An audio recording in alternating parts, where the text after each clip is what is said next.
सबसे पहले तो मैं अल्लाह रब्बुल इज़्ज़त की बहुत ज़्यादा शुक्रगुजार हूँ कि उसने मुझे इतनी इज्जत दी और इस मकाम तक पहुंचाया कि मैं अपनी लाइफ के जो फैक्ट्स हैं, जो जर्नी में आपके साथ शेयर कर सकूं। मैं बहुत ज्यादा शुक्रगुजार हूं भारत विकास परिषद की प्रेसिडेंट सुनील शाह की, और उससे ज्यादा शुक्रगुजार हूं यहाँ पे हमारे प्यारे डॉक्टर अनिल मुरारका सर की, जिनके सपोर्ट की वजह से हम बहुत सारी जगह पे जाते हैं और लोगों को मोटिवेट करते हैं। और जितना डॉक्टर अनिल मुरारका सर एक डिसेबिलिटी को लेकर जितना कंसर्न है, उतना मैंने किसी को नहीं देखा। तो I really thankful for him for that. 2008 मैंने अपना 10th क्लियर किया था। मैंने टॉप किया था पूरे जोगेश्वरी में विद 92.15% लेकर, और मेरा ख्वाब था कि मैं डॉक्टर बनूं और लोगों को सर्व करूं। मैं मिडिल क्लास से ताल्लुक रखती हूं। मेरे जो अब्बू हैं वो वेजिटेबल वेंडर हैं, तो हमारे घर पे बहुत फाइनेंशियली प्रॉब्लम थी। तो मेरा बस एक ख्वाब था कि मैं डॉक्टर बनूं, लोगों की हेल्प करूं, और उसके लिए मैंने साइंस में एडमिशन लिया। देन 11 साइंस जब मैंने एडमिशन लिया, मेरा कॉलेज बैंड्रा में था और मेरा घर जोगेश्वरी में। मैं रोज लोकल ट्रेन से ट्रैवल करती थी Jogeshwari to Bandra. 7 October 2008 that was the day जब मैं कॉलेज से घर वापस आ रही थी। मेरे सेमेस्टर चल रहे थे उस वक्त, और सुबह 10 बजे का वक्त था। 10 बजे आप सब लोग मुंबई से बिलोंग करते हैं, सबको पता है लोकल ट्रेन में बहुत रश आर होता है। वो ट्रेन जब अंधेरी से निकली, मैं अपनी सीट से उठी और मुझे नेक्स्ट स्टेशन मेरा जोगेश्वरी था, मुझे वहां उतरना था। लेकिन मेरे सीट से उठने और स्टेशन के आने तक के बीच में वो एक लम्हा था जिसमें मेरी पूरी जिंदगी बदल गई। मैं जब सीट से उठी, उसके नेक्स्ट मोमेंट मैंने अपने आप को ट्रेन की पटरियों के नीचे पाया, और जब मेरी आंखें खुली तो वही ट्रेन जिसमें मैं ट्रैवल कर रही थी वो मेरी आंखों के ऊपर से बहुत तेजी से गुजर रही थी। एक लम्हे को लगा कि मैं कोई ख्वाब देख रही हूं, लेकिन जब ट्रेन पूरी तरह से मेरे पैरों से गुजर गई, मैं वहां हेल्पलेस थी। और जब बहुत दूर जाके किसी ने चेन रोकी, वो ट्रेन रुकी, और उस ट्रेन को रुकता हुआ देखकर मुझे एहसास हुआ कि मैं कोई ख्वाब नहीं देख रही हूं, मैं सच में ट्रेन से गिर चुकी हूं, और मैंने अपनी दोनों टांगे उस ट्रेन के पहियों के नीचे आ गई है जिसमें मैं ट्रैवल कर रही हूँ। वो पूरी 12 डब्बे की ट्रेन मेरे पहियों से गुजर गई, किसी ने चेन रोकने की हिम्मत नहीं की। और मैं जब वहां गिरी तो लोगों ने मुझे देखा, और 10-15 मिनट बाद काफी लोग आए, मेरे आसपास खड़े हो गए। मेरे पास सेलफोन नहीं था। मैंने अपनी बैग से उस वक्त डायरी निकाली, मैंने लोगों को फरियाद की, बहुत रिक्वेस्ट की, बहुत रोया वहां पर कि मेरे घर पे एक फोन कॉल करके बता दो कि मैं यहाँ पे हेल्पलेस पड़ी हूँ विथ हेवी ब्लीडिंग, मेरे बचने की कोई चांस नहीं है। एटलीस्ट मेरे घर वालों को पता होना चाहिए कि मैं यहाँ पे इस हालत में हूँ, मुझे लावारिस लाश बन के नहीं मरना है। बट उस वक्त मैं यही कहूंगी कि अल्लाह ताला की मसलहत थी। अल्लाह ताला उस वक्त जो मेरी तकदीर में था, किसी ने मेरी हेल्प नहीं की, और मैं वहां पे 30 मिनट ऑलमोस्ट मैं ट्रैक पर विथ हैवी ब्लीड, मेरे दोनों पैर ट्रेन के पहियों के नीचे आ गए थे। मैं उसी हालत में पड़ी रही और मैं कॉन्शियस थी। मैं बस लोगों के सामने रो रही थी कि मुझे कोई पानी पिला दो, कोई घर वालों को कॉल कर दो, लेकिन किसी ने हेल्प नहीं की। And after 30 minute I got railway help. Then मुझे गवर्नमेंट हॉस्पिटल लेकर जाते हैं, वहां पर भी कुछ ओटी स्ट्राइक होता है, मुझे फौरी ट्रीटमेंट नहीं मिलता है। एंड देन मेरा एक्सीडेंट सुबह 11 बजे होता है, और मुझे 6 बजे जब मेरी फैमिली प्राइवेट हॉस्पिटल लेकर जाती है, then I got a treatment. And उसके बाद 16 साल की थी मैं जब मेरे साथ ये एक्सीडेंट हुआ।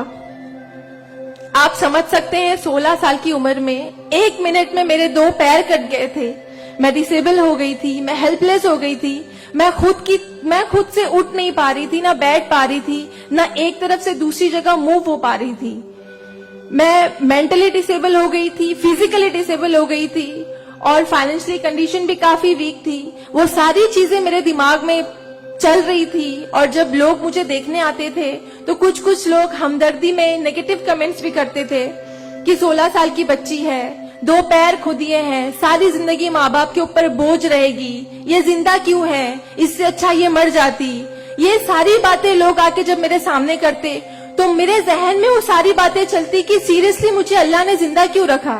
जब मुझसे दोनों पैर ही लेने थे 16 साल की उम्र में, मैं खुद से मूव नहीं कर सकती हूँ, मेरी मम्मी को इतना सब कुछ झेलना पड़ रहा है। जिस उम्र में मुझे अम्मी की हेल्प करनी चाहिए उस उम्र में वापस से मम्मी मुझे गोद में उठाकर लेकर जा रही है, वापस से मेरी खिदमतें कर रही हैं। तो मेरी जिंदगी का मकसद क्या है?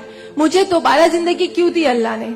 मैं बहुत शिकायतें करती थी अल्लाह से, मैं बहुत रोती थी, लेकिन उस मुश्किल वक्त में मेरे कॉलेज, मेरे स्कूल टीचर्स और बहुत से ऐसे नेक बंदे भी थे जिन्होंने मुझे हौसला दिया। उनमें सबसे पहले मेरी फैमिली आती है, मेरी बड़ी सिस्टर की फैमिली आती है। मेरी मम्मी ने मुझे एक जुमला कहा जो जिंदगी भर और मैं हर फंक्शन में बोलती हूँ, वो कि बेटा तुम रो मत, तुम्हारे साथ आज जो ये हादसा हुआ है, अल्लाह ने तुमसे सिर्फ 2 पैर लिए हैं, तुम्हारे पास तुम्हारा दिमाग है, तुम इतनी फास्ट ट्रेन से गिरी हो, तुम्हारे सर पे चोट लग सकती थी, तुम्हारी जान जा सकती थी, लेकिन अल्लाह ने सिर्फ तुमसे 2 मामूली पैर लिए हैं। क्या पता फ्यूचर में तुम्हारे लिए बहुत कुछ रखा हो।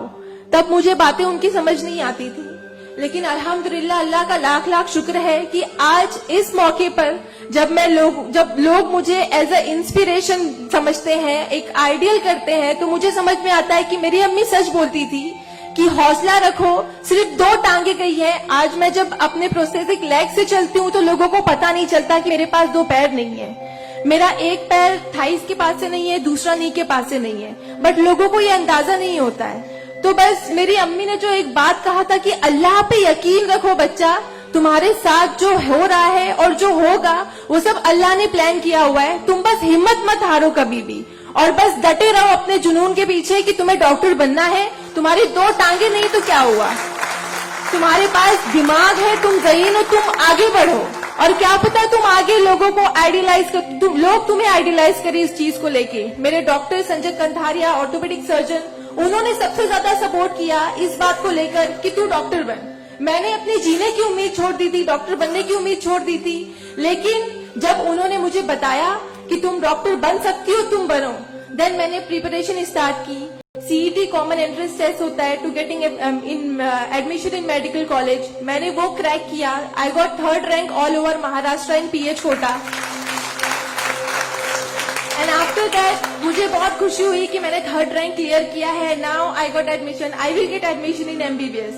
बट वहां पर भी एक प्रॉब्लम थी मेरे लिए कि मुझे डिसेबल परसेंटेज 89% डिसेबल हूं मैं, और मेडिकल में एडमिशन के लिए 40 to 70 there is a criteria to get admission for MBBS. मैं मोर देन 70% डिसेबल हूं, ये कहकर मुझे उन्होंने डिनाई किया कि आप एलिजिबल नहीं हो, आप एमबीबीएस में एडमिशन नहीं ले सकते हो, आप डॉक्टर नहीं बन सकते हो।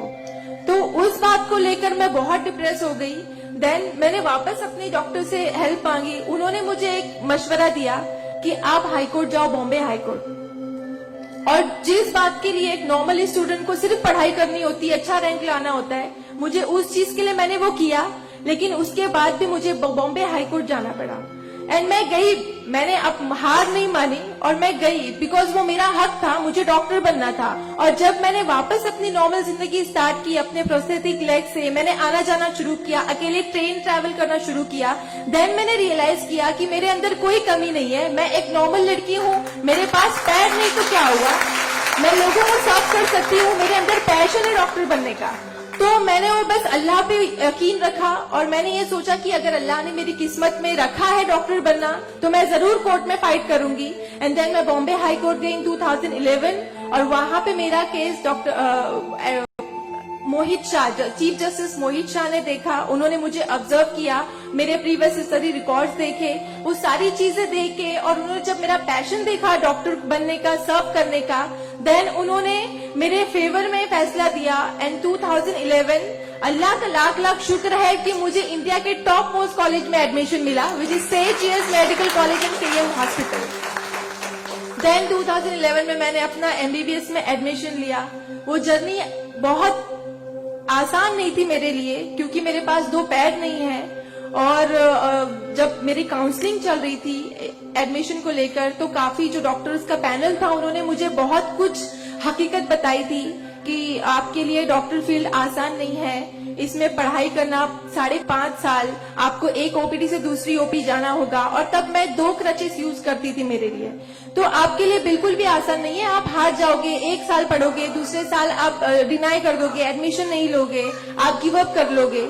लेकिन बस मैंने दिल में ठान लिया था कि मुझे इन्हें गलत साबित करना है और मुझे लोगों को प्रूव करके दिखाना है कि एक लड़की जो 89% डिसेबल है, जिसे लोग ये कहकर सुनाते थे कि ज्यादा जिंदगी माँ बाप के ऊपर बोझ पर बनी रहेगी, उन्हें प्रूव करना है कि मैं डॉक्टर बन के लोगों को सर्व कर सकती हूँ। और जो मेरे दूसरे डिसेबल भाई बहन हैं, उन्हें भी शो करना है कि after disability, after accident, post accident जो लाइफ होती है वो आप नॉर्मल गुजार सकते हो अपने हौसले की बनिस्बत।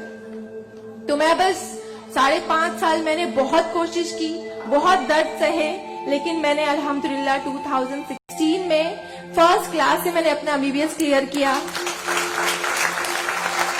और इस बात को देखते हुए मुझे बहुत खुशी होती है, इस बात को बहुत प्राउड मोमेंट था मेरे लिए कि इन 2016 ऑन वुमेन्स डे 8 मार्च मुझे बॉम्बे हाई कोर्ट में फेलिसिटेट किया गया, जो एक हिस्टोरिक मोमेंट था वहां पर कि आउटसाइड से किसी को उन्होंने फेलिसिटेट किया।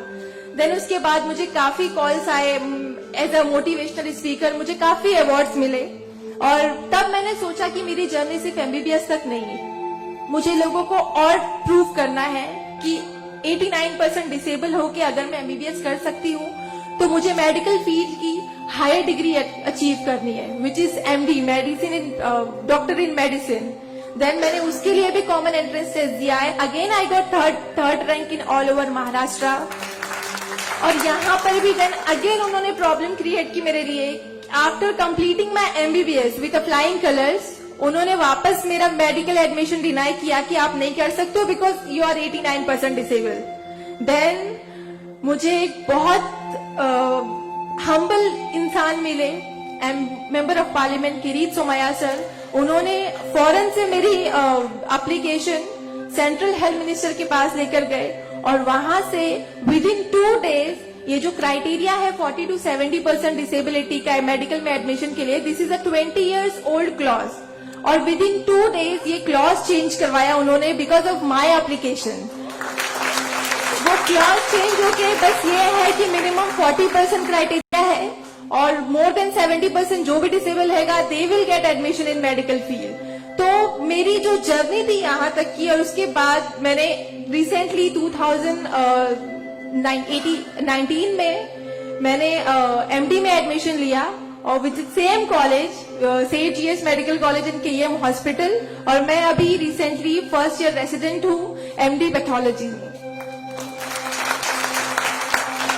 मेरी जो यहाँ तक की जर्नी है मैंने बहुत अच्छे से तो नहीं बताया आपको, लेकिन बहुत सारी बातें मिस है इसमें बिकॉज मेरे पास टाइम नहीं है, आप लोगों को भी लेट हो रहा है। लेकिन ये सारी जो मेरी जर्नी है ये सब बताने का मकसद यही है आप लोगों को कि जिंदगी में देखो चाहे कुछ भी प्रॉब्लम आए, बिकॉज मेरी लाइफ में मुझे लगता है कि सारी प्रॉब्लम्स थी, फाइनेंशियल प्रॉब्लम थी, फिजिकल प्रॉब्लम थी, मेंटल प्रॉब्लम थी, सारी ऑड्स थी मेरी लाइफ में। लेकिन मैंने बस 2 चीजें ध्यान में रखी। एक तो मेरी अम्मी की बात कि अल्लाह पर यकीन रखो, अल्लाह अपने बंदों से 70 माओं से ज्यादा प्यार करता है। एक माँ हमारी छोटे से दर्द को बर्दाश्त नहीं कर सकती, वो तो 70 माओं से ज्यादा प्यार करता है, तो हमें दर्द में कैसे रख सकता है वो?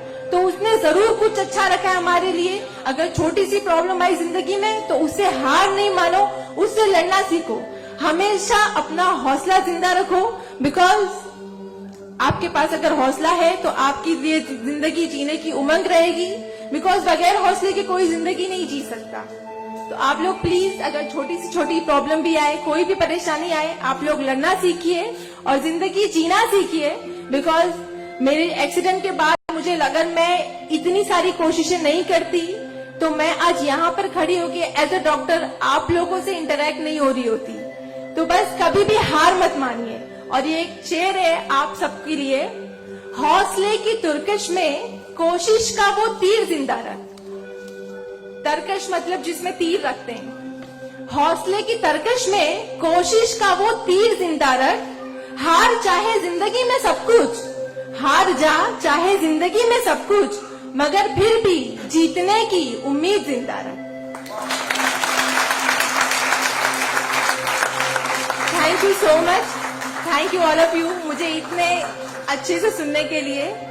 और मैं बहुत ज्यादा थैंकफुल हूँ डॉक्टर अनिल सर की और भारत विकास परिषद की कि उन्होंने मुझे इतना सुनहरा मौका दिया आप लोगों से इंटरैक्ट का।